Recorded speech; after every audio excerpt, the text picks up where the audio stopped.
start.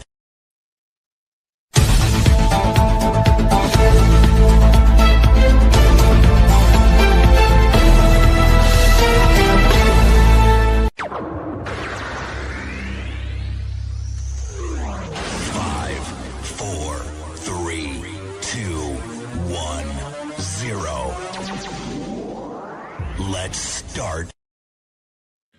Okay, so good evening and welcome to the Nighttime Heat directed on Prime FM 105.5. This is your only unboring talk show. Anytime you listen, the show is always lively, and like that, you don't go to bed so early. You wait until the show ends, and then you can find a way to sleep. So welcome to the Tuesday's edition of the program. We are streaming live on our Facebook and our YouTube channel. That's the Nighttime Heat Facebook and YouTube channel. Just tap Nighttime Heat. You're going to follow the show online and enjoy the show as well. We are also streaming live on Prime FM Morovia 105.5. Again, Prime FM Morovia 105.5. We are streaming live. But listen, we just don't want you to watch the show online. Kindly do for your friends, your relatives, your loved ones, your partners. Share the show so that your friends and all those connected with you can also follow the show and enjoy the show as well. Well, my panelists are coming in gradually. And so let me just acquaint you with what is coming up tonight on the Nighttime Heat. I'm always feisty, very lively when it comes to, presenting your only unboring talk show. So first, I'm sure we're going to talk about some interesting developments in our country. Those issues that are making news. We're going to do a debate tonight, around those issues, and then, and at the close of the show, you can do your own. You can do your own judgment whether we did well or not. So this whole story about the Nigerian prophet, who prophesied and that that caused a serious stir and debate. First, today we're going to hear from the Liberia Council of Churches. They are the voice, they are more voice, and we haven't heard from them about about the prophecy released by the Nigerian prophet. So tonight we hope to do an interview with the Secretary General, the Chief Scribe of the Liberia Council of Churches. We want to hear what they are thinking, and what are they thinking? What have they made of the prophecy released by the Nigerian prophet? So tonight we'll have a short interview, I'm sure about 20-25 minutes, interview with the Secretary General of the Council of Churches, and then we'll let him go. Now, we saw a reaction from the Federal Republic of Nigeria that has been trending. But the question is, did that reaction really address the issue that's about? Does it address the prophecy? Did it address the Nigerian prophet? Did it address the purported diplomatic complaint filed by Liberia? Did that release from the Federal Republic of Nigeria? Did it address all of those things? So we're going to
scheme is producing. And then the white guy, I think that's the manager. He was trying to conceal, in another word, conceal the license plate, and he didn't want the lawmakers to see. But at the end of the day, lawmakers asked, instructed the sergeant at arms to ensure that he got it from the manager of the LTM, and immediately that was pulled out, and that was just a wooden or plywood license. Hey, it's getting serious, man. We're going to talk about that tonight as well on the program. Well, President Boakar's pro bono ambassador, Sheikh Kuyate, has been sacked. Kuyate is out of government now. We're going to talk about that, that was predicted on this program that Kuyate would have been dismissed. LSCC has opened a preliminary review of the ANC complaint on the FOIA project. Well, the ANC has asked the LSCC to investigate the FOIA project, and so the LSCC, we understand, has opened a preliminary investigation. Of course, we're going to talk about that tonight as well. What does the shape of the program tonight, the nighttime heat? Again, can they share the show? We want you to share the show so that your friends, your relatives, your loved ones, your partners can also follow what's happening tonight on the program. Let me welcome Desmond Williams, Desmond Wion. Mr. Wion, welcome to the program. Thank you so much. Good evening. Let me say good evening to everybody, and to my co-panelists, Mr. Kennedy, our technicians, and to the precious listeners. It is because of them we are here. Remember that the right to information is fundamental human right. So we as journalists, our responsibility is to have them informed about things that matter reliably. So I'm great to be here. I'm great, and I look forward to having a very exciting and a very engaging conversation this evening. All right, thank you very much. Let's hear from you, George. Yes, good evening, Saba. Good evening to our many listeners. Say thank you for always following us. I want to also welcome my senior professional colleague, Mr. Moses Sandy, who I can see in the background. And I know Yusuf is around. Thank you to our technicians. Thank you so much. Okay, thank you very much, George. Yeah. Let's welcome Moses quickly. Moses, welcome. Thank you, Saba. Thank you, George. Thank you, Edmund, and the rest of the crew in studio, including our techs. I know we have a real loaded show tonight. I don't want to talk more because I don't want to run into trouble with your time. So I want to say hi to our people in Liberia and thank you for the opportunity to be here. Okay, thank you, Moses. I really appreciate you being on the program regularly. Let's also welcome our Reverend Dr. Chris Toll, that's the Secretary General of the Council of Churches. Let's hear him, welcome him, because we'll be conducting an interview with him for about 20 minutes, and then we'll let him go. Reverend Chris Toll, welcome. Kindly unmute, Reverend Toll. I'm not seeing it. Is it on? Reverend Chris Toll, welcome to the program. Yeah. Nedu. Thank you, Saba. You just added me. Thank you. Okay. Welcome again. And like I said, viewers kindly share the show so that your friends, your relatives, your loved ones, your partners, can follow what's happening tonight on the program. We're going to start with Reverend Dr. Chris Toll. He's the Secretary General of the Council of Churches. They are the moral voices. We haven't heard from the council regarding the prophecy released by the Nigerian prophet. And also want to talk about the Federal Republic of Nigeria reaction. They reacted. We're going to read that also on the program and talk about that. Meanwhile, the prophet again has released a very new video.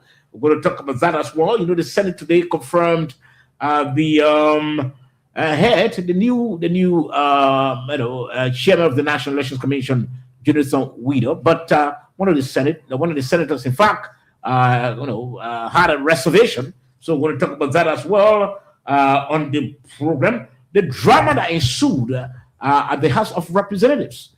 A drama when the LTM, that the traffic management, was invited. The lawmakers wanted to see the plates being produced, and the general manager didn't want that to happen. He had that in his back, and so the lawmakers instructed the Sergeant. You saw the Sergeant trying to ruffle this guy to get the bag for him, and pull out the license plate. It was discovered that the plate was a wooden plate.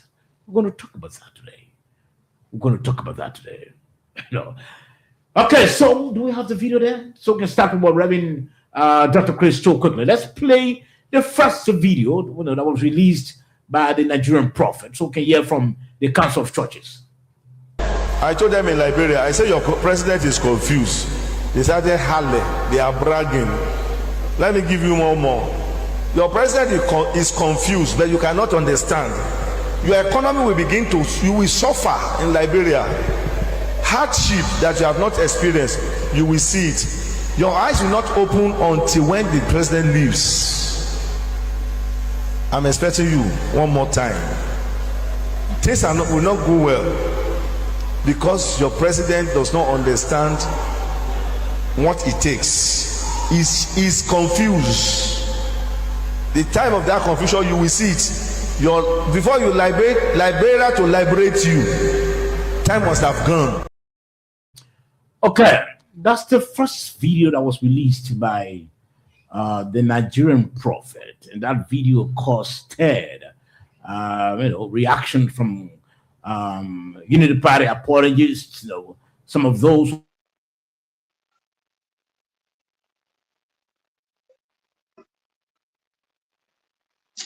Oh, God. This.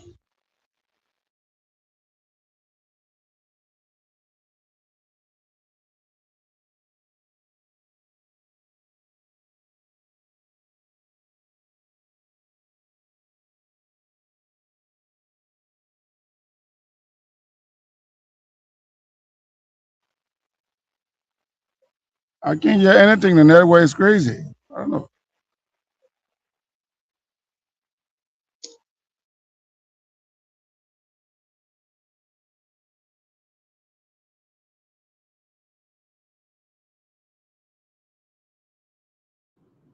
So, are you there? I think there's problem in the studio. Reverend? Yeah, the network is bad. Yeah, they're having problem in the studio. And competent and well loaded, Reverend Dr. Toll, welcome to the program once again. Thank you very much, Saba. It's a pleasure being here on the nighttime heat. Okay, I'm sure you listened to the video, and we just again play that video concerning the Nigerian prophet, his prophecy. Let's hear from the Council of Churches. Your initial reaction. Thank you very much, Mr. Saba, Josh. It's interesting that to note that prophecy did not start from today. Prophecy started for even biblical days, where prophets approached kings and revealed to kings regard to prophecy. And they spoke to kings saying, "Thus said the Lord." So prophecy is not today. Even John the Baptist even spoke the prophecy to the king Herod, Antipas Herod, and told him about the prophecy. And he asked him, "What is the interpretation?" He said, You have taken your brother's wife.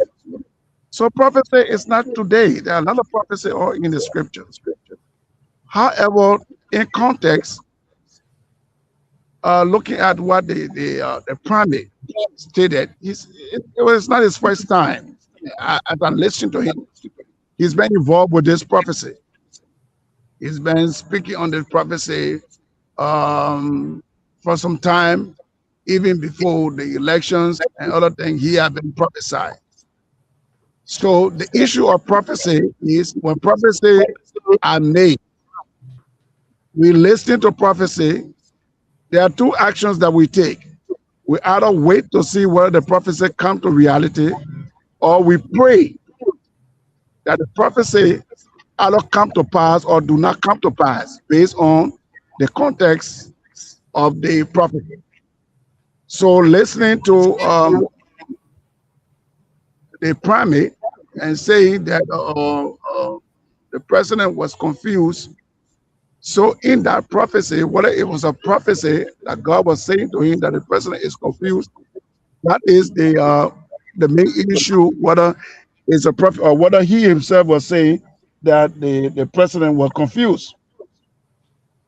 So the issue of whether calamity will come upon the country, prophecy being made, Librarians also have prophets, Librarians also have praying people.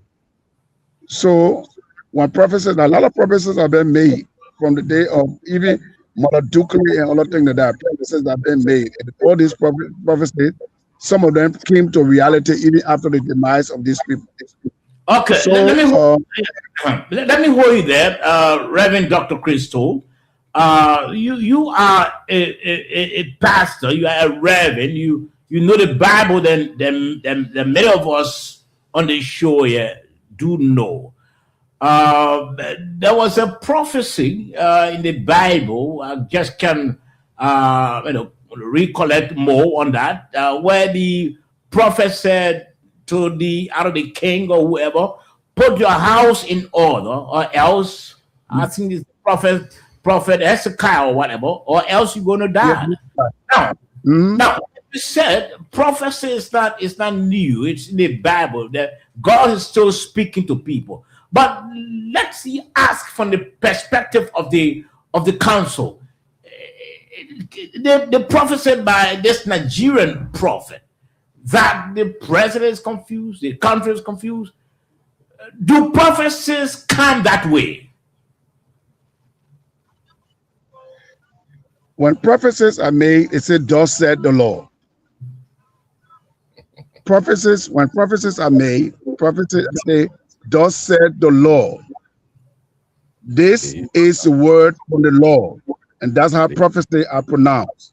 This is the word from the Lord. Hear ye the word from the Lord. The Lord says, and then the prophecy is pronounced.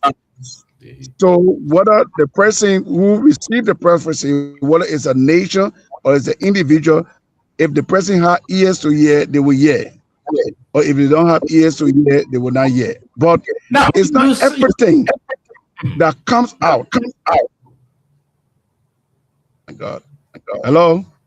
Yeah, go ahead. It's not everything that comes out of the mouth of people. Sometimes the Bible says also you have to test the spirits, because there are some prophets. The Bible says there will be time will come, you will have people who will be false prophets, and you have people who will also speak, and people who have itching ears. So you have to be able to examine and test the prophecy. So it's not to be able to when you try to use force on prophecy, then you try to give attention, or you try to give some legitimacy to that prophecy, or that prophecy is getting to you. Reverend Tor, let me put this question. Let me put this question, straightforward. Is the council unhappy with this prophecy, or is the council trouble? Is the council a move that God has spoken, and all we need to do is to just pray and fast so that it doesn't come to reality? Or is the council just less bothered about what the prophet has said? Okay, we are coming with a statement to the nation, and that statement will be out by tomorrow. I have the statement before me. And we want to also inform our people as the people of the Christian faith. we are called to speak truth to power. Okay. The Bible teaches us to speak the truth in love, according to Ephesians chapter 4, verse 15, and to stand up firmly for justice. That standard applies to how we speak about our leaders.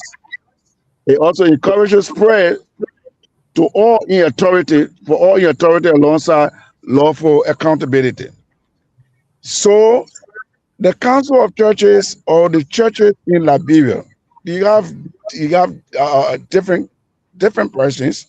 I may not be able to eventually speak the mind of everybody, but within the context of Scripture, when prophecy are made, the church does not question prophecy, because God say his ways are not your ways, his thoughts are not your thoughts. But you have to test the spirit. You have to test the prophecy to know whether that prophecy is a false prophecy or is a true prophecy. So when that prophecy come up, you also connect the spirit to affirm whether that prophecy is a true prophecy or it's not a true prophecy. So sometimes some people want to get to people and they just use words. Some people want to get to people and they get on the pulpit and say, "Thus said the Lord." They are not prophets. But when they use the pulpit, when you use the pulpit and you speak from the pulpit, no political leader has a right to arrest you on the pulpit. No political leader. I don't care who you are. If you leave the pulpit and make statements against political powers, they have the right to call you for questioning. That's why when the pastor is even on the pulpit and he's preaching, no one asking questions. No one asks the pastor a question. Hello, are you listening to me? Yeah. So no one asks the pastor a question when he's on the pulpit preaching. In the same vein, when prophecy are made, we don't question prophecy, but we test prophecy. And we also pray that even if someone say that you will die, that you pray that that prophecy will not come to pass. Because prophecy is a message that comes to you for it to not it will happen or it will not happen based on your reaction. Okay, now let me hold you there. When the Nigerian prophet spoke, you saw and maybe read some of the reactions. People called him names and said a lot, some in government, some outside of government. Do you think those reactions were necessary? Were they necessary for one to address a man of God in that manner? That's what I said to you, Sobo. It is individual differences. It is individual differences. And even those things happen in biblical times, where prophecies were pronounced and people have problem with the prophets. And even because they have problem with prophets, they even went to the place where, to the extent where they arrested prophets and they even killed prophets because of prophecy that were made. So people that is power, they're always uncomfortable with prophecy. Not only prophecy, even people when they speak against political power, they are also targeted. So those people who are in political power, they have their own right to be able to respond. But if you ask me frankly, I will say to you that if someone make a prophecy, and I know also I'm a Christian, and I know what the scripture says, and I know what I'm doing, I will know very well that that prophecy is not for me. And I will counter that prophecy also in the spirit. So it will not be an issue for me to keep fighting and counteracting and insulting the person who is coming with that prophecy. It's not necessary. All right, let me hold you and play the latest video released by this Nigerian prophet, so I can ask you a question on that. Go and do your worst. Don't write to Nigerian government. Go and write to Donald Trump. We are going to settle it at Donald Trump court, not in Nigerian government. Shame to you. Your country, there's problem there. It's just a warnings. It's because you have hidden things about Liberia. Liberia will not be prosper under you. Bunker. Cannot be prosper under you. All of this mumu people that you are following writing. You are not enjoying it. The government, there's problem, there's hardship. This is what we tell Nigerian government. Ask. We told Nana Akufo 2020 that his government is satanic. Did he report me to anybody? Bunker, your government is satanic. Everyone have condemned your government. Your second term is a failure. You won't win your second term. Mark my word, a prophet is talking. You don't need to talk. Go and use your juju to fight. You don't, instead of you to sit down, let this word humble you. Let the word humble you. You now write letter. You are wasting your ink to write to Nigerian government because of one important personality of God telling you simple word, so saying it categorically. Now, Reverend Dr. Crystal, from the onset of the interview, you tried managing your words. You don't want to condemn, you don't want to hail, but you sounding in a way, that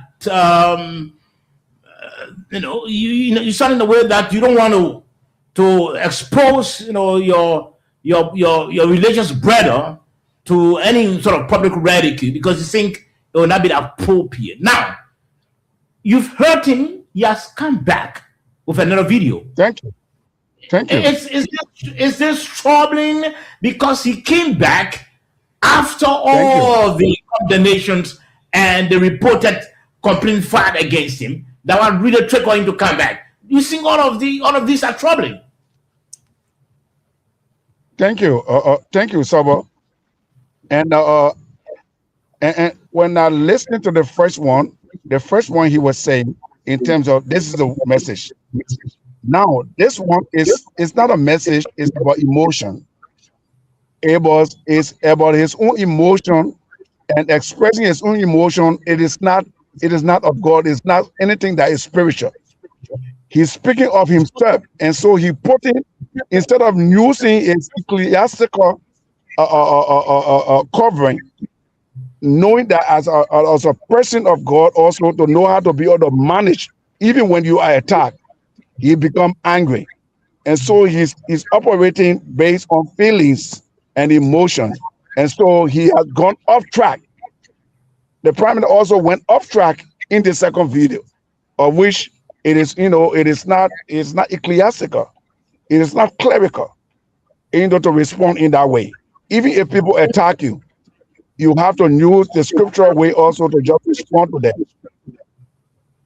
And there is not, and you always need to give the message that this is not about me, this is a word, this is a message from the Lord, and if you hear it, you hear it. But he make it personal, and that was, and for me, that was not it was not ecclesiastical, it was not clerical. Now, what do you think now, Reverend Dr. Crystal? You're speaking on behalf of the Council of Churches.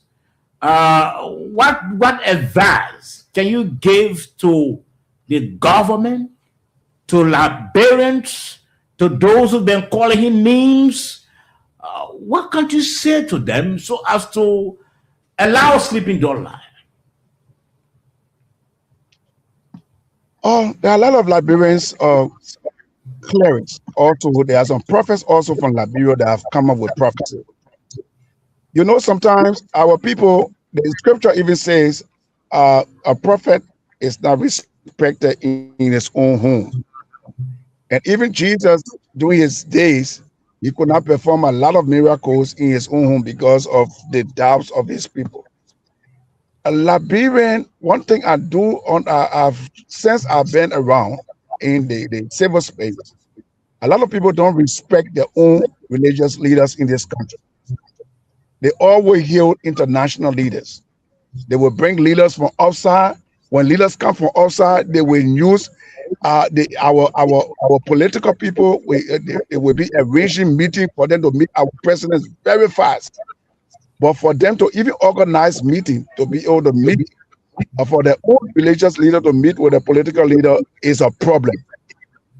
So I would be able to say to the church and the government, let's pray for Liberia. Because it's not about only the prime minister in it, but there are a lot of revelations that have come up that we need to pray for this country. The country needs prayer. Even when we met the president the other time, he told us that the country needs prayer. So Liberia needs prayer. Let us pray and let us not concentrate on whether a foreign prophet is speaking about us. Let us look at, we have our own problem. The book of Second Chronicles chapter 7 verse 14 says, if my people who are called by my name will humble themselves and pray, seek my face, and turn from their wicked ways, our God will hear the prayer from heaven, and I will heal the land. Let us go to God, repent of our sins, and let us put our hearts in order. Let us start giving ourselves attention. Let us start giving ourselves attention. We like too much to heal too much of foreigners. So that's why we are expecting. But I'm going to say that this is a message I'm going to say to all of us. Let us pray and let us fast and let us repent. Reverend Dr. Christo, thank you very much for coming on the program. Reverend Toll? Yeah, I'm there. Thank you very much for coming to the program. We really appreciate your time. We can leave now and let's do our analysis. Thank you for hearing from the Council of Churches.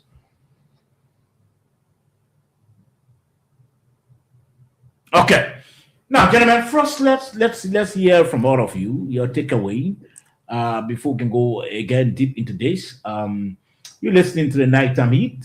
This program is your only non-boring talk show, rated on Prime FM. We are streaming live on Prime FM on Roofing 105.5. We are streaming live on our Facebook and our YouTube channel. Just tap Nighttime Heat. You're going to follow the show. And Moses, let me hear from you quickly. Your takeaway, quick. Moses off? Okay. Your takeaway, Moses. Your takeaway first. The Council of Churches, the Secretary General spoke very well. But Soba, as I listened to him, it did not come across as dismissive. Even though he said that the Council of Churches has a statement that will be released. But the way he spoke, it seems to suggest that, hey, we don't want to be quick to say what this guy said is true or not. We think that we have a problem. And he admitted that we have a problem. So that it's like he's more or less leaning, or the church is more or less leaning towards what the man said, that you have a problem in your country and we need to work on that. That's my reading into it. Okay, let me hold you there. Yes. Yeah, so I think for the SG, specifically when he said, when prophecies are made, it goes with certain quotations, right? You hear the prophecy, says the Lord. That says the Lord. So there's a identical prophecy that was made by this prophet. We didn't hear that either. So that suggests that the SG of the Council of Churches was somehow being very, very, he was trying to be in a very modest to some extent to have condemned that prophecy. And the reason is simple, because he emphasized that prophecy must be concluded with a quotation by saying, so says by law, or says the Lord. But because that wasn't done in the prophecy made by the primate. No, let me correct you. Let me correct you there. If you listen to him from the onset of the interview, when we played the first tape when the Nigerian prophet spoke, he didn't dismiss it. In fact, like Moses said, you were leaning more on the side of the prophecy. But when we played the second tape, it's when he came up to say, this man is sounding emotional now. Yeah. This time around, it's not maybe what God had told him. That was the sounding. So that was the second clip of which he said. Obviously, everybody will understand that the prophet in the second clip he sounded more emotional. In fact, I saw that to be like a retaliation. Okay, like he talked about that the men of God, you should have a way to manage your emotions or feelings. Remember, you are messengers of God's word. So what you communicate to the congregation should not be mixed with your emotions. So, but he also mentioned that prophecy must be concluded with quotation that says, so say by law, or so say by the law. So, or this is the word of the Lord. All right. But because that was not said in the prophecy of the prophet, so he doesn't have to tell us that, oh, he condemned it. But that suggests that it is condemnable by the church, by the council of churches. But we hope to see the release tomorrow. Okay, and see what that becomes. Let me wait. Let us not add to. So Yeah, I just want to provide this information here quickly. The way our colleague is interpreting what the Secretary General said, I think he's taking this guy out of context. Okay. You heard the man say that, hey, when religious leaders speak from behind the pulpit, they are not held accountable. You don't prosecute them for what they say. And so he was indirectly condemning some of the pronouncements that are being emanating from the Liberian government. And he did not dismiss what the man said. He did not. So that's what I just want to say. Thank you. Moses, Josh, let's hear from you. Look, frankly, just for the public's sake, I will talk about this. But the individual so-called prophet is not a relevant person to me. In all fairness, that man comes here, he open his church. The 5-point-something million Liberian go there. If I'm the only one, I won't go there, because the first thing is his historicity. He's a spiritual father to former President Weah. Let's forget Let the fight be said. No, let's forget that. I will say the fight on the show. Why he was political? No, 1 minute. You No, won't 1 stop minute. this, Sabo. 1 minute. 1 minute. Stop this. Thank you. This one will be said. Comrade. Yes, I you know will what you say. say. I should No, not you will speak to say. it. No, you will Fine. say. Yes, Fine. what you want to say. But the why- price, no. the price got to be told where his emotion that the SG will coming from. 1 minute. I'm saying, what's your takeaway from the Council of Churches? It's not. You will add that to that. He didn't know. I don't have a problem. But I decide where to start and answer your question. Go ahead. Why the man made this statement? Why he came like this? He made this statement because he's a spiritual father to the former President George Weah. He was first there when he goes there to service. So he was political. He was not spiritual. That's why my colleague here trying to say, quoting the SG for the council of churches, that he didn't say so say the law in his prophecy. All right, so and he came back in the second video, and the SG clearly said he was emotional, that was not spiritual. Let's hear so from for you. the SG expose, the SG spoke the way he spoke for the first time because he had not gotten details of this so-called prophecy this man said. When he got it, that's how his tone changed to say, look, this man was emotional. It is true. Whenever prophecies comes, and I agree with him. The SG there happened to be my pastor also. Let me be very frank. The last time when he came, he happened to be someone who, and I've gone a long way. He's a man of God. I believe in his preaching. I know that he believes in God. He's a God-fearing man. Okay. He says the truth whenever he knows it. Do you agree with him when he said that the reactions to the Nigerian prophet, the reactions were unnecessary? No, I don't agree with that. Okay. He said himself that in fact this thing, reaction to prophecies is old age thing. It happened in the past, way in biblical history. Prophecies came, people reacted, support, in fact, kill prophets. And those prophecies, some of them came to pass, and some of them did not come to pass. So the prosecution of prophecies or prophets because of prophecies that they made, it's not the first time. It started way back in biblical history. So if that man is prosecuted today for going very direct, he didn't say, so say the Lord spoke to me and say that this president is confused. He didn't say. 1 minute. Did you hear because we are doing our takeaway the interview with the Council of Churches. Did you hear him say that the council distanced itself the council is unhappy or the council. Did you hear him say that? No, he said the council coming up with a statement.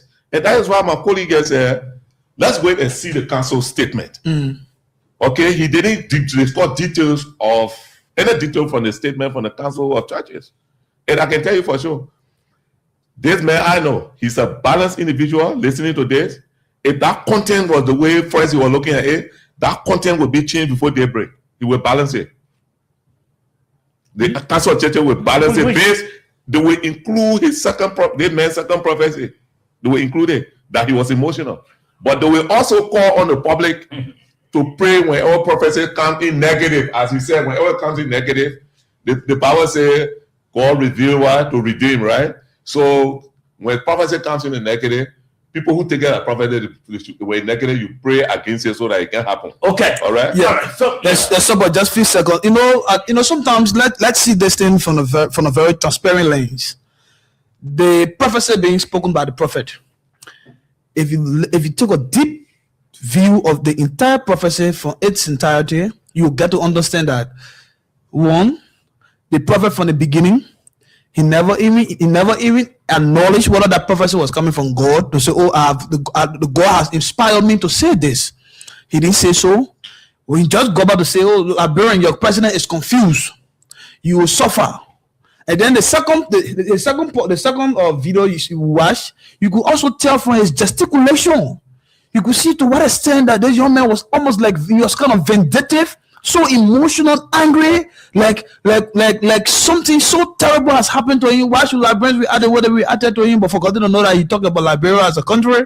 So I think that we need to be more clear as to how prophecies are being made. That was one of my questions I wanted to ask the SG as to is it a specific biblical format that a prophecy can be offered or put for by men of God? Is it a specific biblical format? Because one of the things that we've been knowing and coming up from from the church, you know that people say, the Bible says, God says, but the prophet came out and say, bro, your person is confused.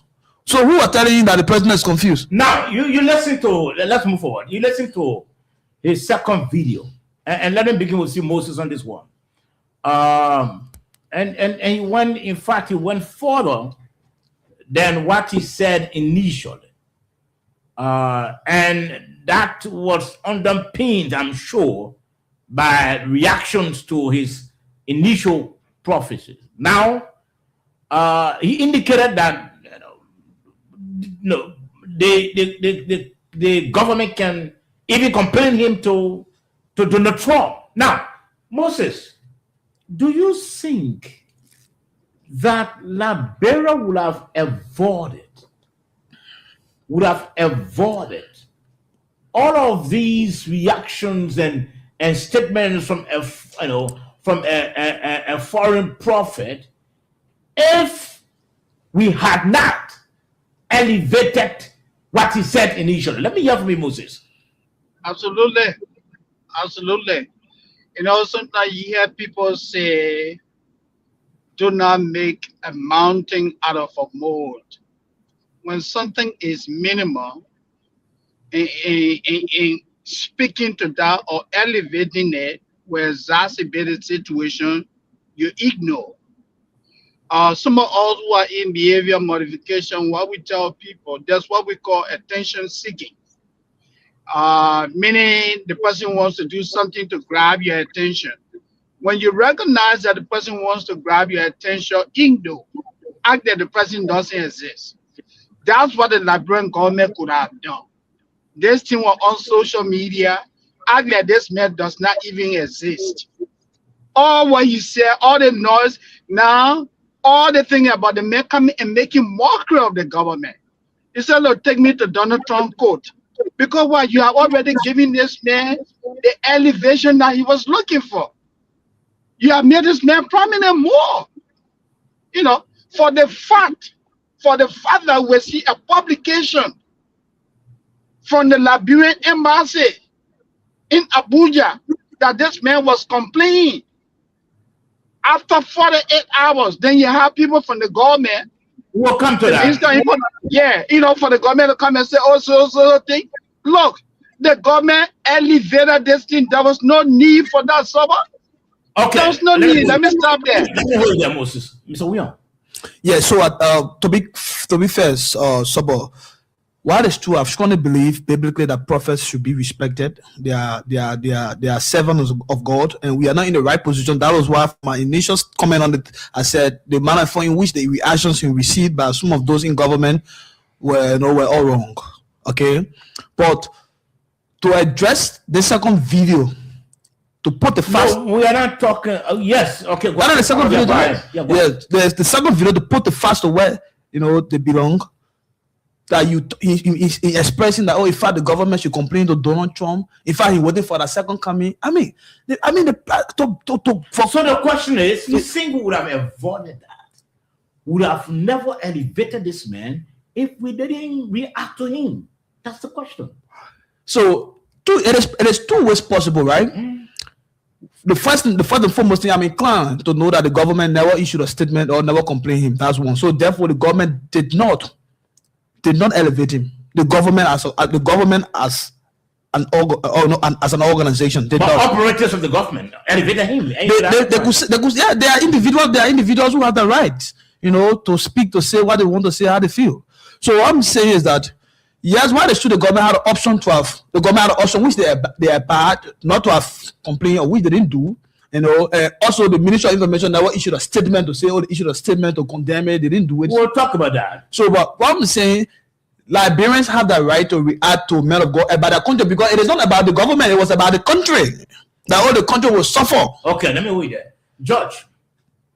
Yes, for me, if the government sent diplomatic notes, I thought it was too soon, But this man is already being rebuked by Nigerian pastors and bishops, great churchmen, religious people in Nigeria.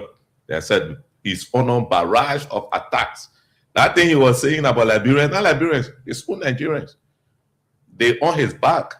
So probably even the letter that he said he was showing probably not ready from the Liberian government. Because but he said also, yes, we can go to Donald Trump court and that was making mockery. You still would have avoided it if we are not evaded this man? It's not mockery. He's disgracing himself further. He's falling. Okay. He's falling. All right, that's just how you see it. Now, he's falling. Let's look at the reaction. No, let's look at the reaction from the Federal Republic of Nigeria. Yeah, that's fine.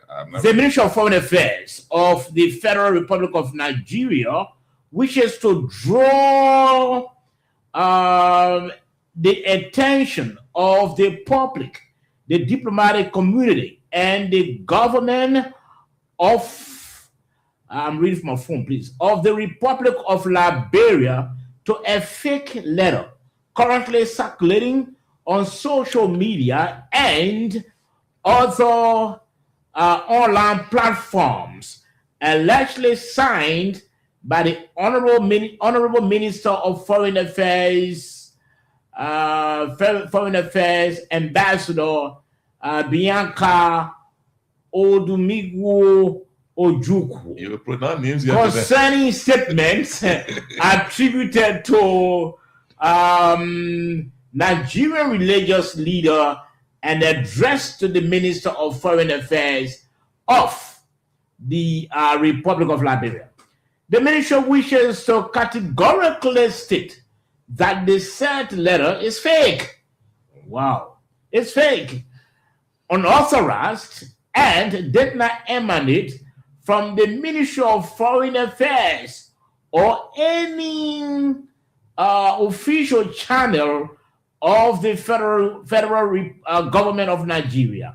Consequently, the document should be regarded as a fabrication intended to mislead the public and to create unnecessary diplomatic discord between two friendly nations. A preliminary review of the document reveals several inconsistencies with the established diplomatic communication procedures and official correspondence protocols of the Ministry of Foreign Affairs. The ministry, therefore, urges members of the public, media organizations, and stakeholders to disregard the purported letter in its entirety and to refrain circulating unverified documents that are intended to mislead the public. The relevant authorities have been notified, and security agencies are taking appropriate measures to ascertain the source of the fraudulent document and bring the perpetrators to book. The Ministry of Foreign Affairs reiterates its commitment to transparency,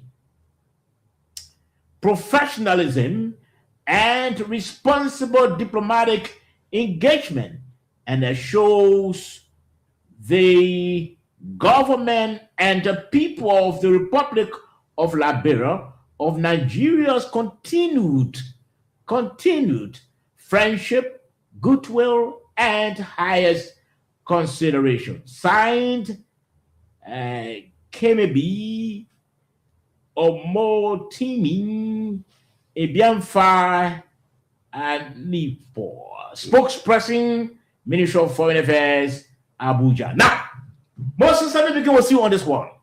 You listen to the reading of the official communication from the Nigerian embassy.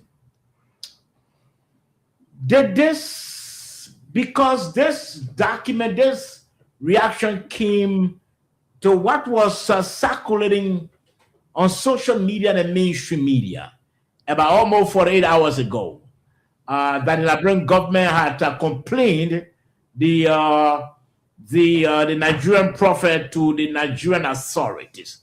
So it was based on this, I'm sure, this reaction came. But the reaction didn't make mention of any Nigerian prophecy, any Nigerian prophet prophecy. It didn't talk about that. But rather, it said, what you're seeing on social media is fake. Let's hear from you, Moses. Before you can come in, let me just also bring you up to speed. The Minister of Information today announced reportedly that the government did not send any official diplomatic complaint against this Nigerian prophet to the Federal Republic of Nigeria. I just thought to add that there. So let's hear from you quickly. Yeah, thank you. And Father, that is where I would like to begin from. The purported letter that emanated from Abuja to the Nigerian Foreign Ministry complaining about the cleric, that was 48 hours ago. Mm-hmm. And my own friend and brother Pierre, this is where I would like to differ with him on. In journalism, we say news is time. You spokesman, the Ministry of Information manages government communication. You guys heard about this circulating on social media 48 hours before responding, and you respond only after the Nigerian government has spoken to say, hey, we have seen a letter that reportedly emanated from us that speaking about what the cleric said. That letter is fake. How do you reconcile the two? You did not speak for 2 days. The Nigerian king, they did not even make mention of what this guy said. All they said was that, look, the letter you see on social media did not come from us. It is fake. So critics of the government will say, well, look, it is true that the letter from the Liberian embassy in Abuja, it's true that letter went out because the government was trying to manage this thing after the Nigerians spoke. So they decided to go public and come and say, well, we did not write such a letter because the Nigerians did not even acknowledge your concern. That would be my input. That's what I'll come back to Moses. I'll come back. Yeah, Mr. William. Yeah, so from the communication we read, there are key components to look into. First, we were made to believe that the Liberian government filed an official complaint to the Nigerian government about a Nigerian citizen, a clergyman. That was not mentioned in this communication. That was not mentioned in the communication. Thank you. That's one. Number two, we were also made to believe that the Nigerian government replied to the reported communication, that which was not also mentioned in the communication. That is responsible communication. That the part of the Nigerian government that was responsible communication. One, they never thought to elevate an individual citizen. You say, why did that mention it? No, they never thought to elevate, because any attempt to place me into that official release that the government was issuing as a disclaimer, it was just like you trying to give the clergyman more substantive relevance, of which they never had the plan to do so. That was too so. And I mean, I'm a little bit agree with Mr. Sandy on the part of the Liberian government in terms of not being sufficiently equipped in terms of the time they come with this kind of disclaimer and all that stuff and things. Because if you do public relations, there is something they call effective communication that has to do with time. So on the part of the government, yes. Again, why the certain informations are managed in a way that it is not communicated just as we see regular information. This information, it is information of diplomatic nature. It is highly sensitive. There are chains of command through diplomacy that this. Let me hold you there. Let me hold you there and ask you a question. Okay. Do you think, from our angle, from the Liberian government angle, do you think we perform well in communicating this to our public when the purported release came out that the government has launched a diplomatic complaint against this Nigerian prophet, because that communication was on social media, it was quoted by radio stations, carried, and we didn't say anything. Our government remained mute. Do you think they perform well? The government desperately perform. The desperately underperform in terms of the entire thing. Because one, like what I said, as if you do public relations, what the government does at the Ministry of Information is completely public relations. You have to take into consideration when you're communicating, how you're communicating, what you're communicating, and why are you communicating. So all of these things take into consideration the time. So looking at the fact that the information stayed in the public lab for almost 48 hours, about 2 days, and then the government couldn't barely talk about that, I know that it was a weakness on the part of the government, precisely the Ministry of Information. I'm also inclined to know that communications through our diplomatic channels, they are emanated from the Ministry of Foreign Affairs with the signature of the minister. So what I saw reported about communication coming from the embassy of the Liberian government there in Abuja, that also does not bear a signature. That is where I started thinking more critically as to why can this information be more authentic. And yesterday I said on the show that I'm inclined to know that this is not coming from the government, one, because every official communication through diplomatic channel must be signed and stamped. But we didn't see any signature on that letter. So now that the Ministry of Foreign Affairs, Her Excellency Silva Besoja, they didn't write the Nigerian government, and we saw a letter from one ambassador. To what extent can we confirm that is coming from the government of Liberia? So all of these, besides, if even you can't confirm it, the government didn't deny, confirm that the letter didn't come from the government. No, the government. I'm coming. It was just today, after 48 hours, that the government denied. At least, but I didn't deny, right? It was yesterday. So you are concerned about. I'm concerned about the time. So in that regards, we will all accept the fact that the government really didn't do well. Okay, let me hold you there. Now we all, you see, in diplomacy, information flows, it takes time. This information was very timely. The Minister of Information, I'm not going to bash at the Ministry of Information on this issue. The Minister of Information does not just sit on the information of the government. The Minister of Information got information from the relevant agencies of government before communicating to the public. How sure are we that the Minister of Information asking the Foreign Ministry as well as to find out from Abuja as well that our ambassador wrote such a letter? How sure are we that they got the information on time? That we can't bash at them to say, oh, this and that, they were too slow. The minister will only speak on information that he has. Jeremy P.I.M. I don't know him personally to say that me here I got some personal no like that the way I know you. No. I'm gonna see So what? this. Yeah, okay. I No, can say this. 1 minute. I can really say this for sure. Yes, the information came 48 hours. That's 2 days, right? Or 3 to 4 days. It will have been a look. We have to find out what is going on. You have to get information from someone else. That person has to give it to you. You got to be factual before you act on it. So if you don't get the information that is factual for you to act on it, you will even exacerbate the issue. Now, let me ask you, comrade. Yeah. You are a journalist. Yeah. You believe in timeliness. Yes, it's true. A document Yeah, or a press statement I agree. that has to do with the image of the government. It's true. You get what I'm saying? Yeah. Came out and it was highly quoted Yeah. by mainstream media, Yeah. by online media, highly quoted.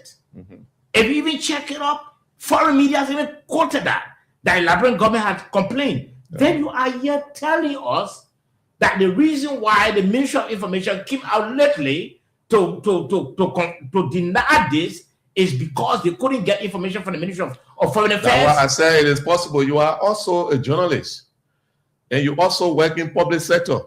You know that when you are in mainstream, the way you used to get information is different from the way you used to get information from your bosses when you are a public relations officer at the Ministry of So you don't. Well, listen to me. Yes, go ahead. You are very personal. You ask me those questions. Go ahead.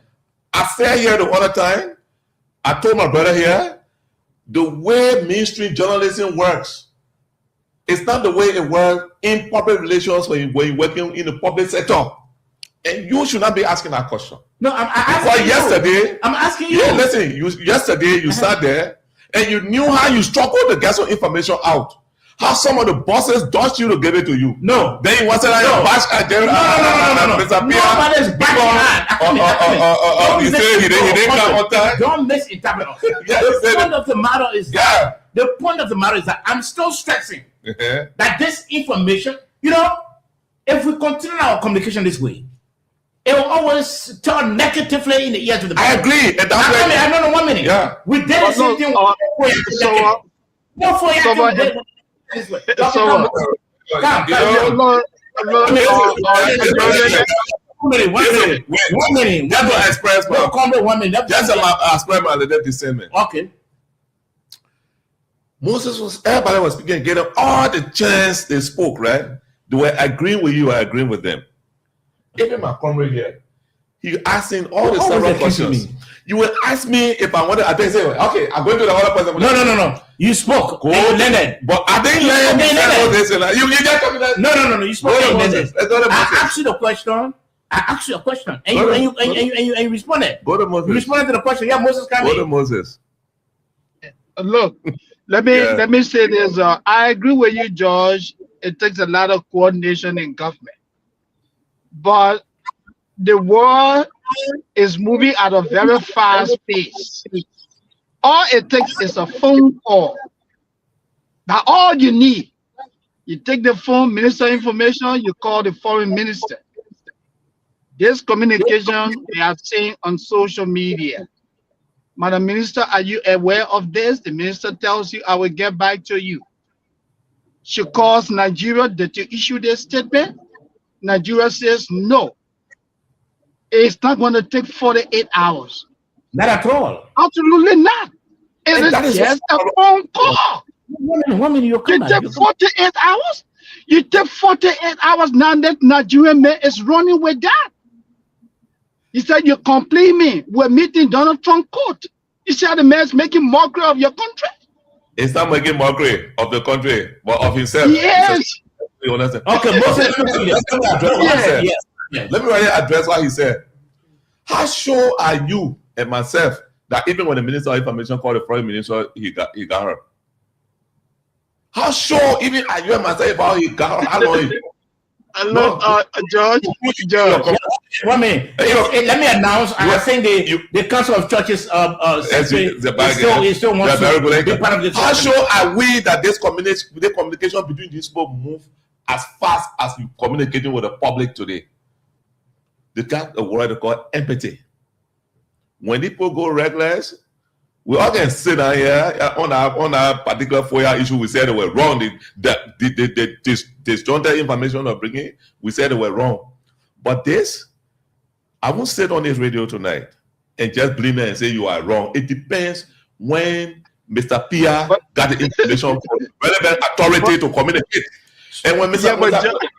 He spoke, I say, oh yeah, go ahead, George. Go ahead, George. So I can't get to that conclusion. Say, okay, you just took a phone, you call the Prime Minister. Yeah, Prime Minister say, yeah. I got him call the Lagos. Abuja. Yeah, Abuja. What he say? The same time, no. How sure am I that he got her? Where is she right now? How sure am I that even she tried to get her Nigeria, what she got her Abuja within that time? 48 hours. It could even set 50 hours. 48 hours. It could even take 50 hours. Don't play for And this is where our concern should be more focused, right? While it's true that we now that the facts have been made clear that the letter is fake and whatever. Yeah, thank you. But the manner in which the government handled the situation, I've been saying that it was not done properly. It was not done, effectively. Mr. Kennedy, in government communication, there is this coordinated sales, and Minister Pia is also a member of the cabinet, where the foreign minister serve as a chair. So, issue of this nature that has to do with our sovereignty, our international image. You get another person in another country making a whole lot of prophecy about our government, particularly about our president, and then you in a kind of case of this kind of sensitive nature that the Minister of Information, who is the recipient of government who is the recipient of collecting information and data from government ministry agency and to disseminate, will pick up from a call if the Minister of Foreign Affairs as per the urgency of the matter. Then you say the minister. I show that. That is why I'm saying that. That is not the first of a kind that the ministry is adding. I mean, the ministry is reneging in terms of responsible communicating or timely in communicating. All right. We saw it again with the issue about the abrupt closure of the Guinea-Bulo situation there in Ganto. Up to now, the ministry had to give a release about that. The government had to give a release about that. We also saw the thing about the FOIA project. How you got the Ministry of Information saying different thing, Kula Fofana saying different thing. That's a whole lot of different things. So what we're saying that there should be an effective, coordinated, or what we call functionality that will take into consideration time of when and how government will communicate to the people. Okay. All right. Let me talk to Reverend. I think he's still on. Yeah. And I think he wants to form part of it. Reverend Crystal, we're still talking about the issue of concerning Nigerian. We heard the position of the Council of Churches, but we are now discussing the reaction from the official reaction from the Federal Republic of Nigeria and what was also and the way our communication people handled this whole issue of communicating this to the public. Because one, when that release came up 2 days ago, that the government had complained the Nigerian man to the Nigerian authorities, it was run with. The mainstream media, all the media people, everyone talking about it. Now, the fact that the government has come up after 48 hours to say, no, we didn't write any letter, except because of the backlash. Because if you listen to even the letter that I read, the Nigerian Poderi acknowledged the government of Liberia in whatever reaction people were talking about. No. Now that the Nigerian embassy even acknowledged the performance of that citizen. Let's hear from you, Reverend Dr. Crystal. Oh, thank you very much, Saba. And I was following the show when all the panelists were speaking, and the issue with regard to our Ministry of Information performance on this, let's call spade a spade. People want to overload things in this country, and when you overload things at times, these are the kind of result that you receive. It is very unfortunate. The ministers need to do some overhauling at the ministry. You need some efficient people that will be on top of things. The minister cannot do all, but there are people who are responsible for that. Ministry of Information is to be able to gather the information and inform the public effectively, and give correct information, and not only political information be after opposition party. It's not what we're here for. But you should be able to give information that are very, very, very balanced information. Now, if the Nigerian government was not going to say that communication is fake, trust me, you are not going to hear anything. So, because they came out and said it was fake, that's the reason why you're hearing something. Because people renege in their duties to be able to perform. And it's unfortunate. So people got to recalibrate and and come and bring themselves to focus, so that you get confused the citizens. You get confused the citizens. If the Nigerian people are not going to respond and say this is fake, everybody are going to take it to be true. Even look at the communication that came up and said from Liberia, it's not signed. You cannot say something about it. You have to say something about it, that this communication does not represent, or it does not come from us. But you sit down there and you see a communication coming up, and that communication is not signed, it does not represent you, you don't say anything, you remain silent. But because somebody spoke about it and come officially and sign their own before you come out and come and say, I did not even send communication. Those it could be true that you did not send communication, but those lapses, we have to be able to cover up those lapses. They are unprofessionalism and must be able to improve on it. Thank you.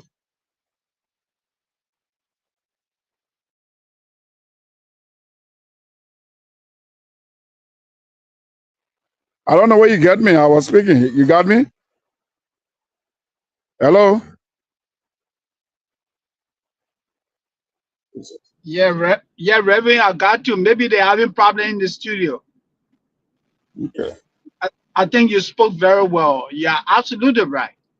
The Ministry of Information underperformed.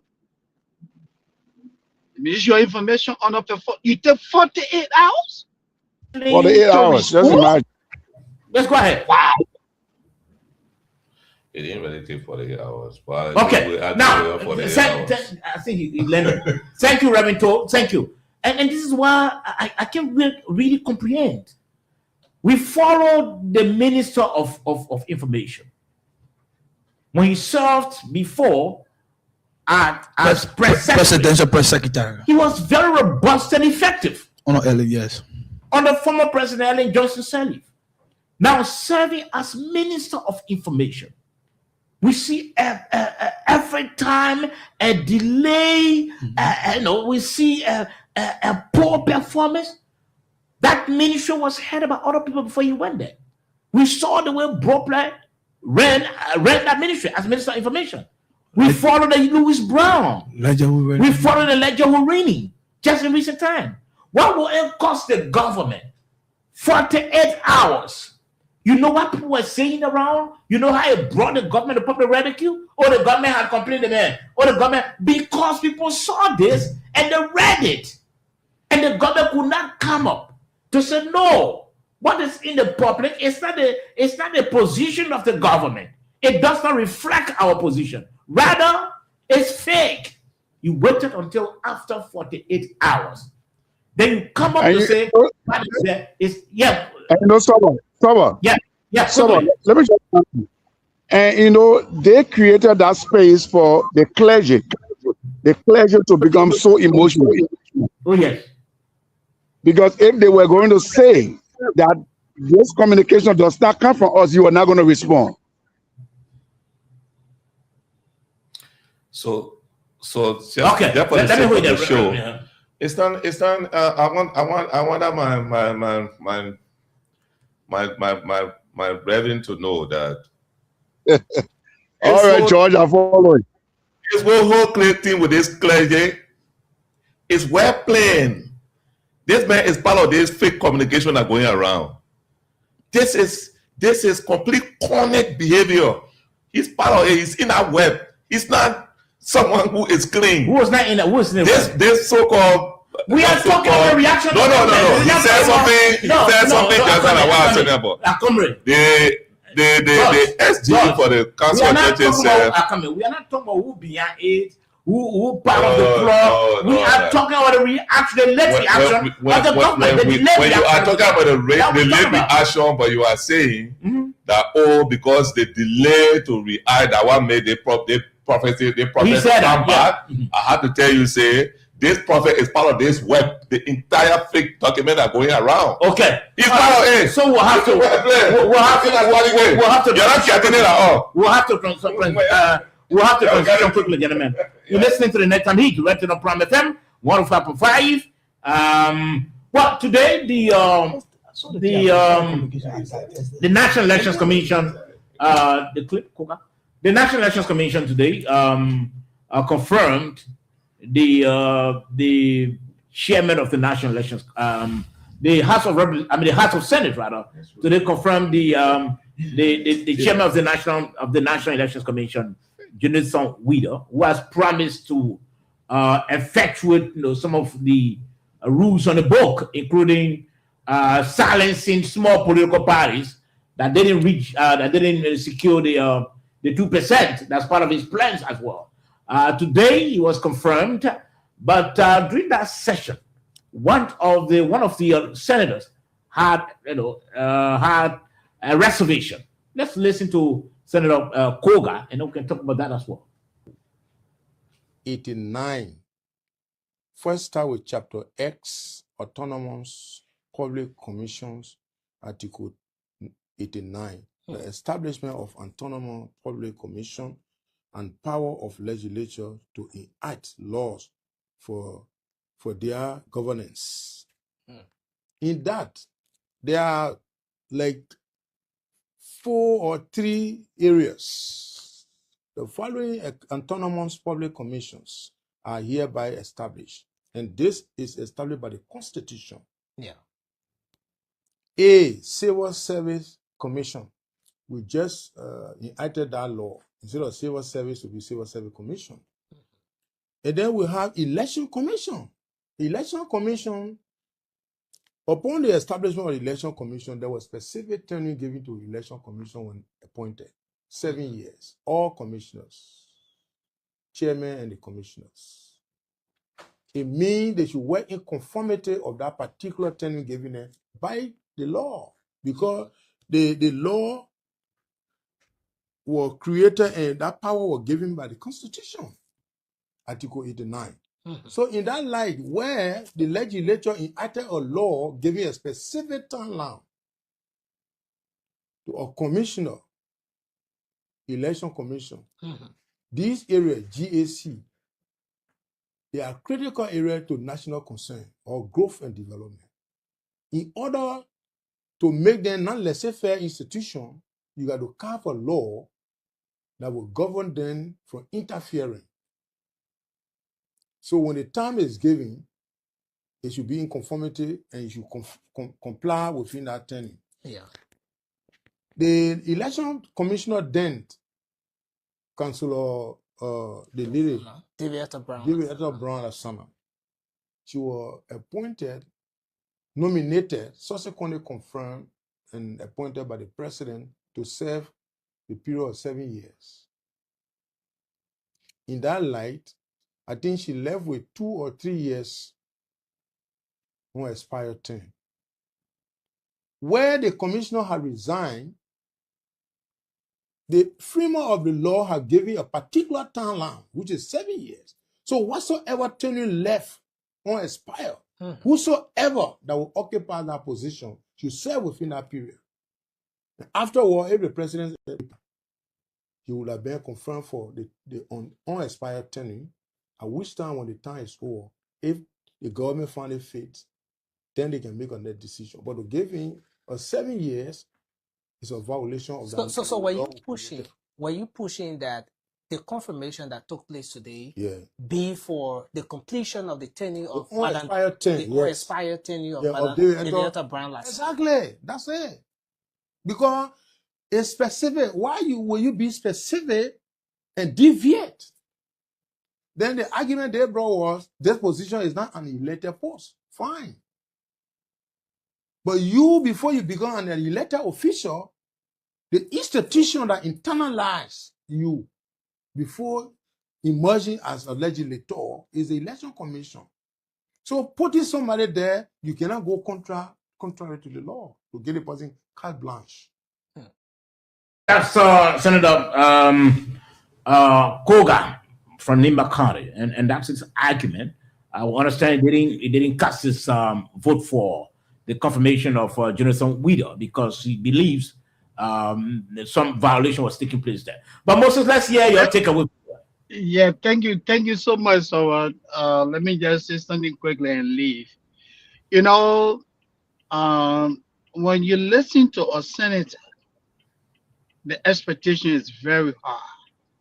When you make law, people expect you to know the law.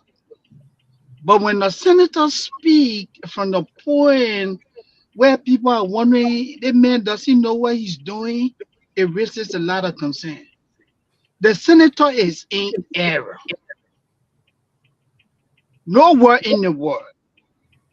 Every tenure position has fixed term. For example, if Moses Seni works at the NEC as a commissioner 5 years, Moses Seni works for 4 years, and the president say for a call, the president decides to say, hey, Moses Seni, you have to leave, or Moses Seni decides to resign. The president cannot nominate somebody to go and inherit that 1 year. No, the law doesn't say that. Anyone coming to replace another president cannot inherit the unexpired tenure time. Everyone coming, you got to start your own term. That's what the law says. It would have been wrong for the senators to have said, hey, Jonathan, we want you to go and complete the 2 years unexpired for former commissioner De'Eda Brown Lansana. The senator was in the wrong. He didn't do his homework. Sometimes it's good to speak to lawyers. If you're going to speak on the floor, you want to come across as intelligent, knowledgeable, because we look up to you. So the senator is in error. Okay. A tenure position is not an elected position. Thank you. Okay. Thank you, Moses. Mr. William? Yeah, so basically, I think Mr. Sandy tried to throw a little deep and try to cast a little deep, stone into this. But from a very legal perspective, we are not lawyers, but I mean, this is clear. Like the Constitution have it, the president has the power to appoint and to relieve people from that position. In the case of tenure positions, where in the president, with the case that's a precise case where he did not relieve the commissioner, she resigned, and then in this case, I'm inclined to know that the president would not have to appoint somebody to say, look, go and complete the tenure that have been left by the resigned commissioner. Rather, the president in his power will be appointing you to take over the authority as the next head of that institution, and the tenure will also be applied to you. So just as you also serve, or better so resign, leaving 2-3 years ahead, the president will appoint different person. But to say that the president or the election commissioner who is being now confirmed should go and complete the remaining tenure that has been left by the resigned commissioner, then thereafter, before they can make a determination as to whether he should be reappointed, I think that decision also undermines the president's ability of appointing people at his will and pleasure. All right, the president did not in any way dismiss the commissioner. She resigned, even if she were dismissed, even if she was dismissed, that still gives the right to the president to appoint whoever he deems necessary at what time for what specific position. And like Moses said, there is not an elected position. Why we get by elections? Like what happened in the case of District 10 now? Or city lawmaker, once you are, you are for whatever reason you are not in the house anymore, whether expelled or maybe by nature of death, that position is constitutionally declared vacant. Okay. It must be that gap must be filled. But that is the case with the election commissioner, which is an autonomous agency. Okay, let's hear from you, George, on this. I agree with them, and I think the issue of completing tenure will just be at the discretion of the president to allow someone to act and not properly appointed. Okay, that's how I look at it. For example, since she resigned and her tenure was supposed to end 2027, everyone, and I think that 2027 that time finishing, almost all the major commissioners down there. So the president will have decided, say, oh, Mr. Widow, you remain there until 2027. Then that time I'll appoint you properly. But you have an institution that is dealing with international partners that needs the commissioner there to be proper. So the president had to do the appointment. It's not wrong. I don't think it's against the law. I'm not a lawyer, but I don't think it's against the law. I agree with Mr. Sandy and Mr. William, because positions that are tenure positions that are elected for are what such thing affect. Like the president, for example, anything happening to the president, the vice president should complete the tenure of the president. Yeah, so this and that, but not for appointed people who got appointed. Especially for autonomous agencies. Autonomous agencies, I don't think so. But unless some lawyer or some lawyers will call. So let's go over this. I know Moses is gone. Is Moses, he's still there. Okay. He's still here. Moses. Yes. Yeah. What does this speak of? People who we expect to know the law, to do a lot of research before they can come out, because his colleagues voted already, and the chairman was confirmed. Now he came up with something, that his colleagues didn't agree with, but he still believes that he's right. What does this speak to our people who go to those major, functionaries of government and are not, speaking the way they're supposed to? Let's hear from him, Moses. Quickly, about the object is not good. The argument he's making just portray him, and I'm sorry for using the word, but he come across as an idiot. And he just demonstrating his incompetence, because people will say, but this man should not be in the Senate. How can the senator be making such an argument? That's why you have staffers. You have chairman on a committee of what? The Judiciary Committee. If you are limited on subject matter like that, go and speak to the people. Let them advise you. But for this guy to even hold a news interview, it's very shameful. Very, very shameful. It portrays him negatively. Thank you, guys. Gotta go. Thank you.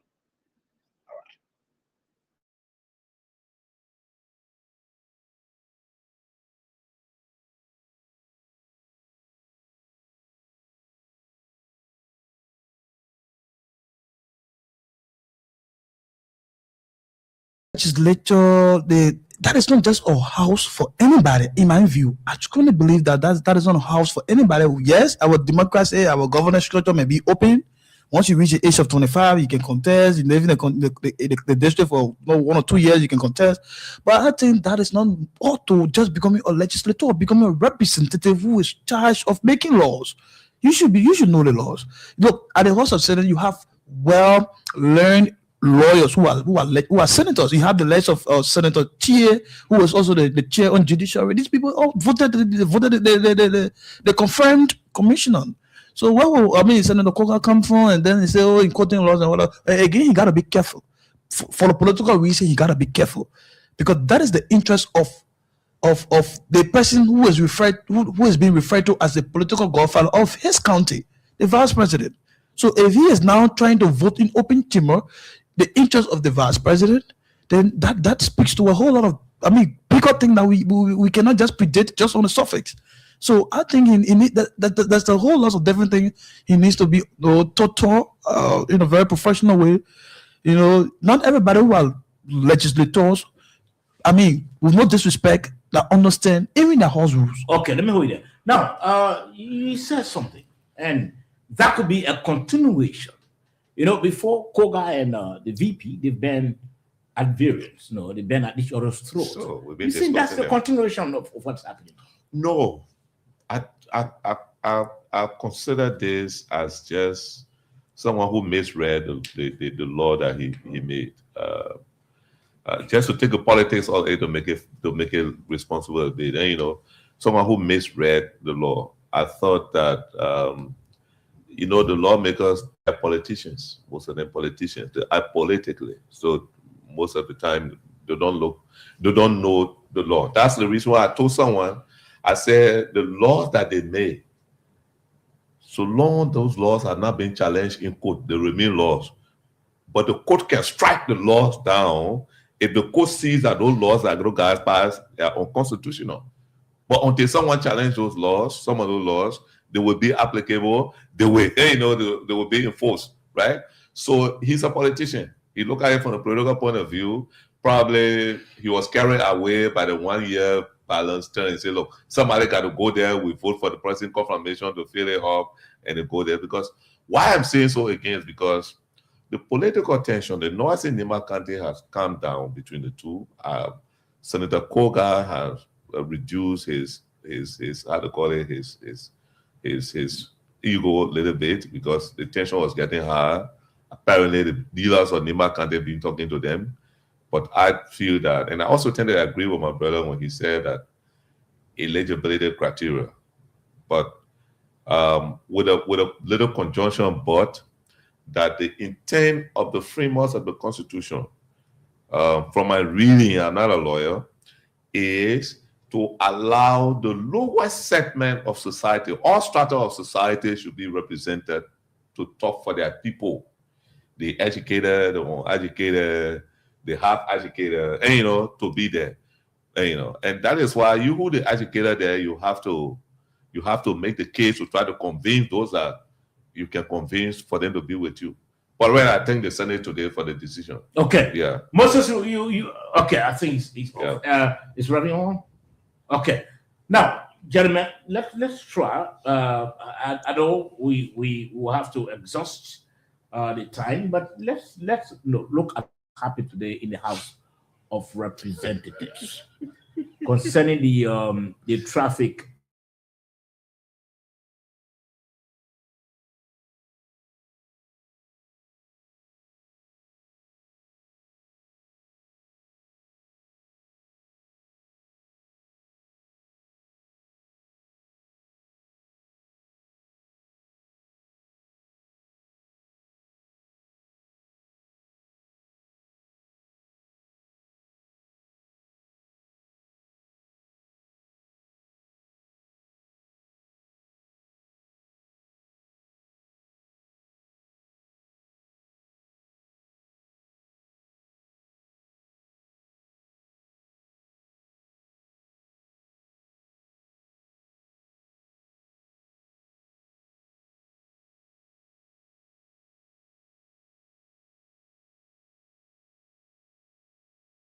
Is probably anybody want to help the nighttime show? You can give us 1 cent of internet. I mean, Starlink to help us, to okay. Yeah. Let's listen. You should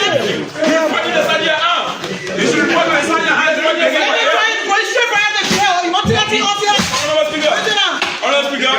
Observation. Observation.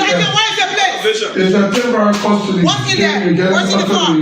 Observation. No, nothing.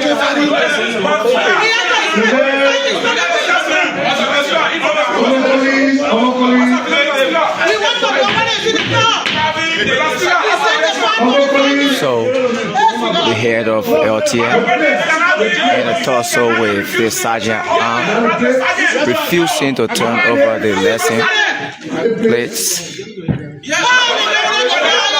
And that's the plywood lesson plate. A plywood lesson plate. plywood lesson plate issued by the Liberia Traffic Management.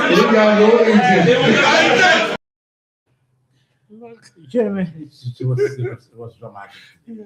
It's troubling, and you saw the sergeant arm trying to, in the little ruffle and get the wooden lesson platform. But this is a company that came with a lot of promises to improve our vehicle registration and licensing process. They promised to to perform or to outperform the Ministry of Transport. For them to really get into full swing, it preceded a lot of disagreements and intentions and protests from the Ministry of Transport employees who felt that the coming into being of the traffic management would put a bulk of them out of job. But finally, despite all the noise, in fact, at one point in time, the Minister of Transport didn't want to allow the traffic management to take over. But eventually he accepted. And finally, the traffic management now has the contract to ensure vehicle registration and licensing, all of that. But unfortunately, we see what's happening. Despite the promises they made, we are seeing them producing substandard license plates that was displayed today in the House of Representatives. In fact, the heads didn't want that wooden plate to come out. But again, the sergeant had to use his expertise to get the wooden plate out. How troubling is this? It's very troubling, Sobo. There is not better adjective to bring this. It is more disturbing, and what is more disturbing there is the fact that this investor, this I don't know whether he's the CEO or he's the general overseer of this LTM, this traffic management, but for he to have engaged into physical talks with the sergeant of arm, trying to secure his plate, then the question is he shouldn't have carried that in the first place. If you never wanted that to be displayed, he should have carried it. Show the communication serving by the horse, instructed him to go along with the plates that they are producing. But this is where I think the government was deceived. The previous government, all right, under the then CDC, the government was deceived, into this contract. That is why at times, so we say government has a greater responsibilities in terms of monitoring and evaluation, assessment, making sure that you probably investigate, ask the hard question to make sure whatever contract you're going to award to somebody, once it is about providing services for your citizens, it is not just done on the surface. The previous government went into the contract with this private firm. Today, where we are they being that they have investigated the track records of this private firm, this LTM? Are they being that they have evaluated the kind of materials? In fact, where is the materials coming from? Which composition of chemicals, of texture, of raw materials are they using? These are the hard questions that the government would have asked themselves or asked the NTL before even going into the contract with them. Now you didn't ask all the people the questions. Now the people wanted to, we will produce, we will improve, we will standardize a process. Boom. You go and start contract with them. The government giving the power to, because it's law, government and continuity is banning on the country. The government enforced and make sure that the people get a contract once it was signed. Now see where we are as a nation. Is it a result that we expected as a country for which we allow transport to have rendered that right to that private firm? People producing wooden plates to the extent that the CEO is so ashamed of his own product, he better doesn't want to show it. It's embarrassing for our country. It's actually embarrassing. And I think the House of Representatives, that is why I like the fact that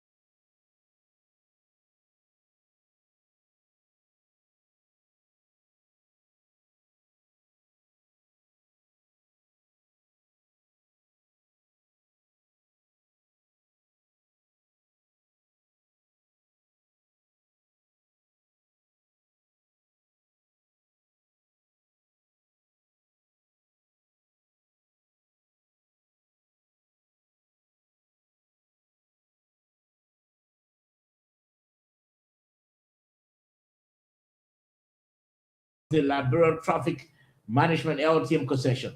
The decision followed a heated plenary debate triggered by 3 separate communications submitted by Representatives Austin Taylor, Obidia Vani, and Luther Collins regarding the quality of license plates being issued to vehicle owners across the country.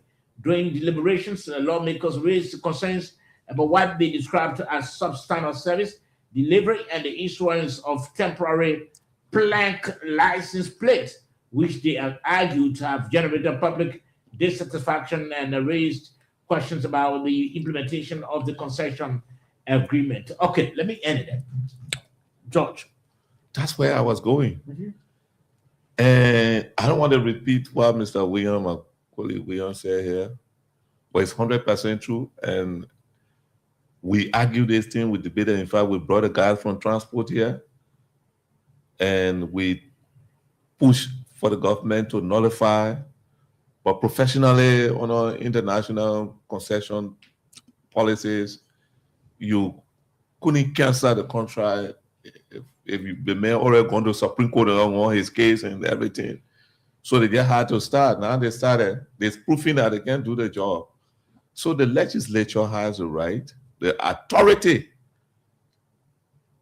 to nullify, to cancel this particular deal if our other people cannot provide the services.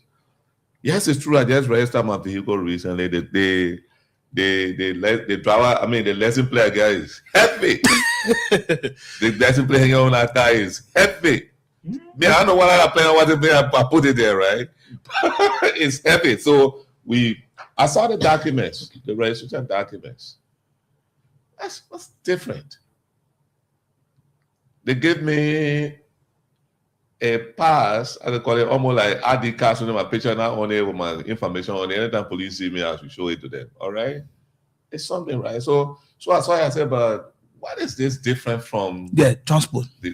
What transport was doing. I didn't really see anything different, and that's why the license plate, the first license plate that were issuing was printed by the Ministry of Transport.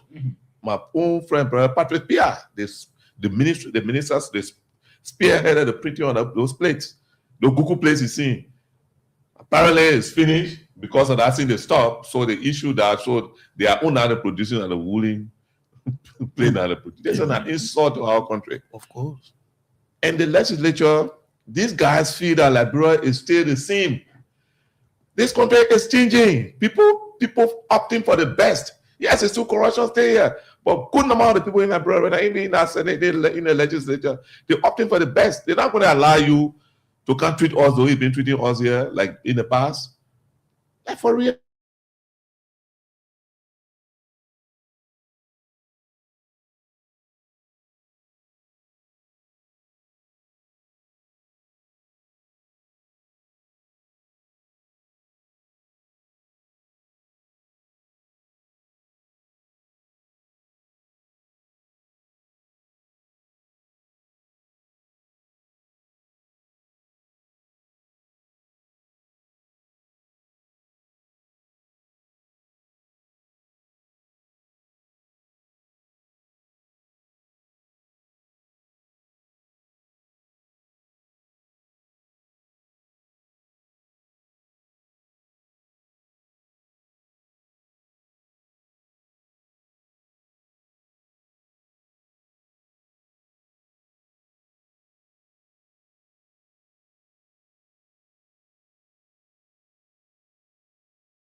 was getting at the base of trouble. So they created a statement that, oh, this is not it. And no, but this government had the responsibility to review it and know and to the people, because before you give the end of contract, you must go to the stat and to start seeing and know what are the equipment there are functionable to do the job for which you have done that.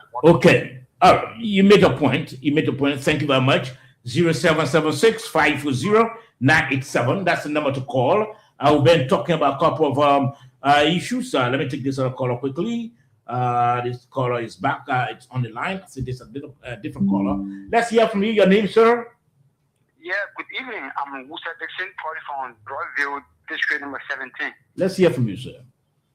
Yeah, my father appreciate all panelists tonight, and based on your analysis, it is true that these people are not ready for anything in this country, and I must appreciate the lawmakers, and I must say for the record that this is the most robust legislature that Liberia has had post-war, because honest things is very robust, and people are getting on that lane, and people are going to see the real thing because leadership. So I would appreciate that they must stand or they must have or stand on the matter, and this whole concession should be revoked, and transport should be given back their full right that our people deserve to enjoy. Thank you, sir. Many thanks. 0776-540-987. That's the number to call. And you are live on the Nighttime Beat tonight. 0776-540-987. We've been talking about, okay, let me take this caller quickly. Let's hear you. Your name and where you calling from? Yeah, my name is Lakana Sayan calling from this. Okay, Mr. Sayan, let's hear you. Yeah, so I will talk about the cafe management. For me, I look at it from the other angle. Trouble been driving for a long time, but we used to go to transport ministry. You can't even get good space to stay there. In fact, they will not allow you to go inside. You will get to know that the money will not go in directly in government cover. You will stay outside. They will charge you if you want the blessing today. Like I got so fair. You grab ticker, you grab bus, taxi. Then they will tell you to pay $80. When you pay $80, that means you want it today. But for today, where those guys are, if you complain on the lesson paper, that would be wrong. But if we talk about the lesson, the one I got now, I paid $45, no problem.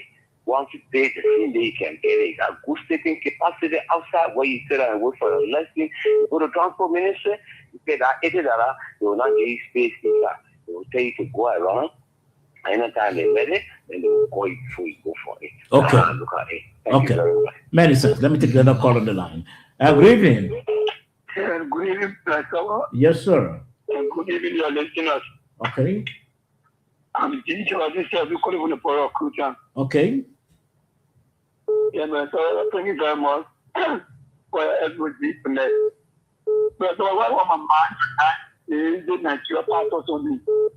So we get serious issue in the country. Serious issue for be discussing. Can you imagine we're discussing Nigeria pastor?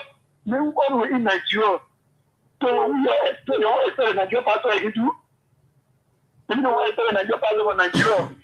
Because I hear that be established people. Because it's a issue can be nothing but the poor water, the poor, the poor, Alexander, reading that the people have been digging a farm. They are gardening, even if they put the poor, the poor get no longer going to push okay. Because the poor in their own soil, the poor in the thing that we're going to put in a friend, they can eat so you not because nothing will get there. What they go where nothing to ask me, it's going to tell them, oh, man, what going on? They don't have good food out, so they're going to get out. But they're all food like you. Now they've been able to get to the big people, so everything going on with everything going on. But they couldn't discuss about Nigeria part of no other it's not a that so cool. It's not a part of the popular agree about the natural come in Nigeria for not something like okay. All right. You made your point. Thank you very much for calling. Let's take another call on the line. The caller has been waiting for long. I'm sure he's trying to call back. Okay, let's take this caller quickly. Let's hear you. Your name and where you calling from? Thank you very much, and thanks to the panelists for the brilliant cross coordination, examination of RPF and national issues, political nations for the public, and poker, rapport. I join you this evening for our own destination. Always. Oh, where our men destination be no? I know where he is. I know. Go ahead quickly. Go ahead. I know where you are. No, nothing, man. Yeah, we have to be very. Poker, go ahead quickly. We got other people on the line. Yeah, it's true. You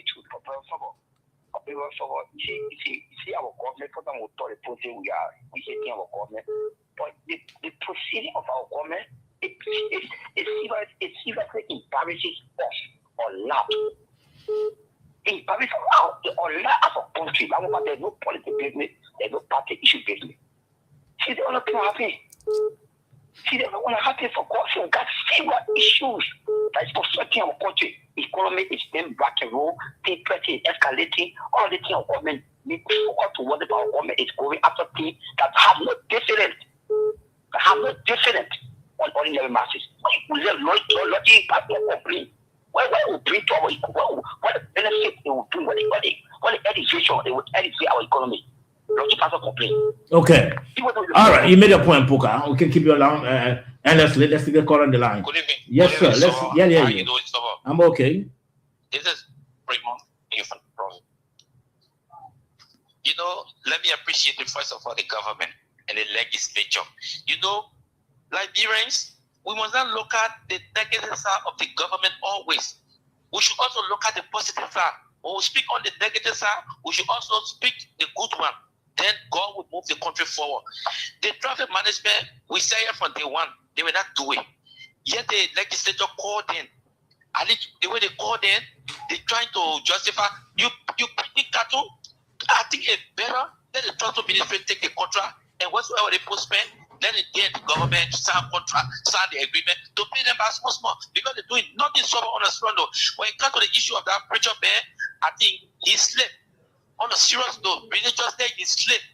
But let people look at the positive side of this government. People will not always be the negative because they want to come to power. You don't come to power that way.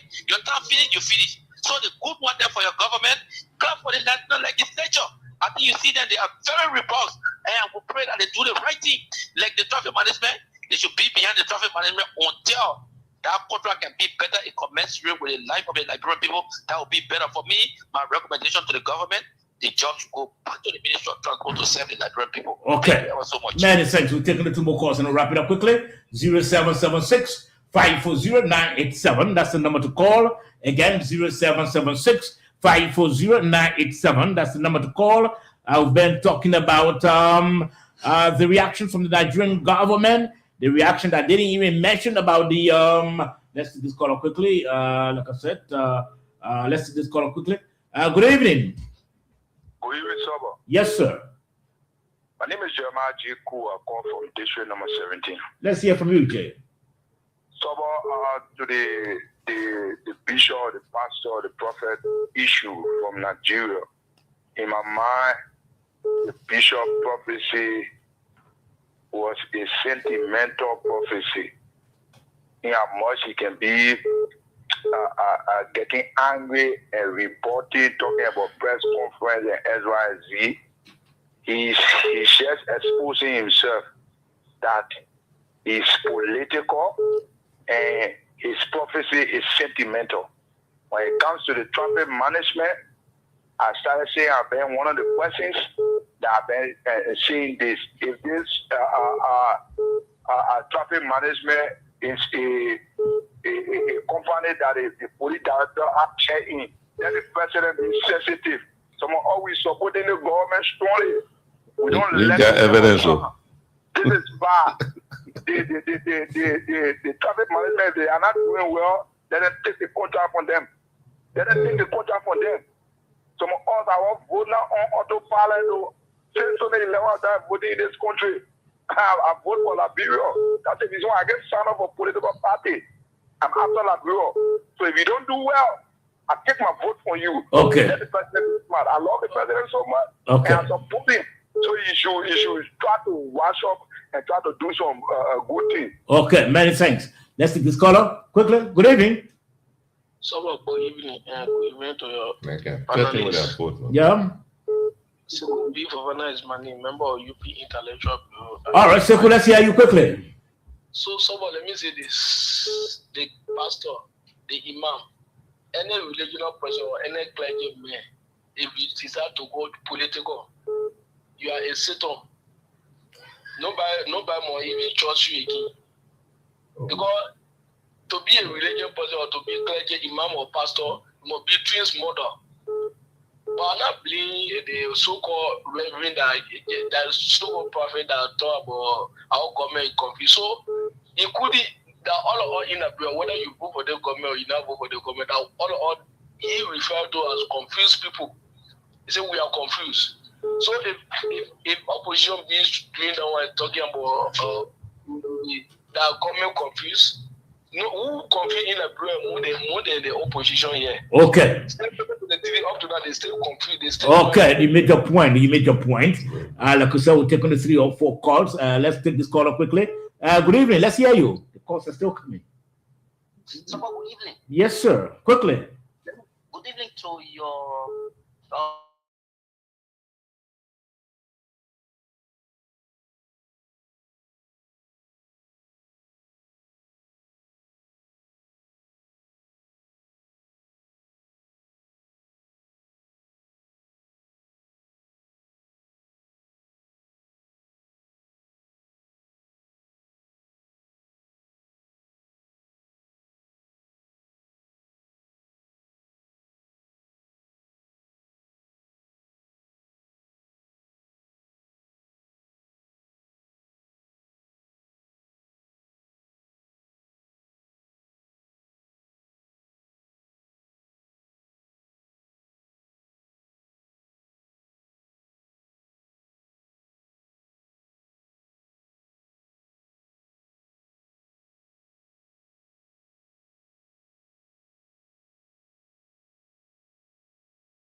Been watching from the USA. Emmanuel Escoli, been watching from Sarala, Lower Bon County. Abraham Villen, been watching from Gatineau. Humble Honest, been following as well from Gatineau. Hilton Wulajedo, been following from Greenville City, Nima County.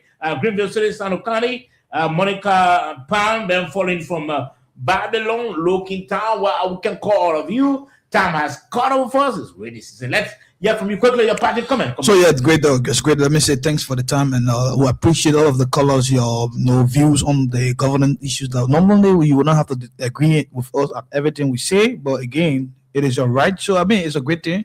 Tomorrow we look forward to be here. It's been a wonderful time. Okay. It was a great show. Thanks to my co-panelists and our many listeners, including the callers. I just want to correct.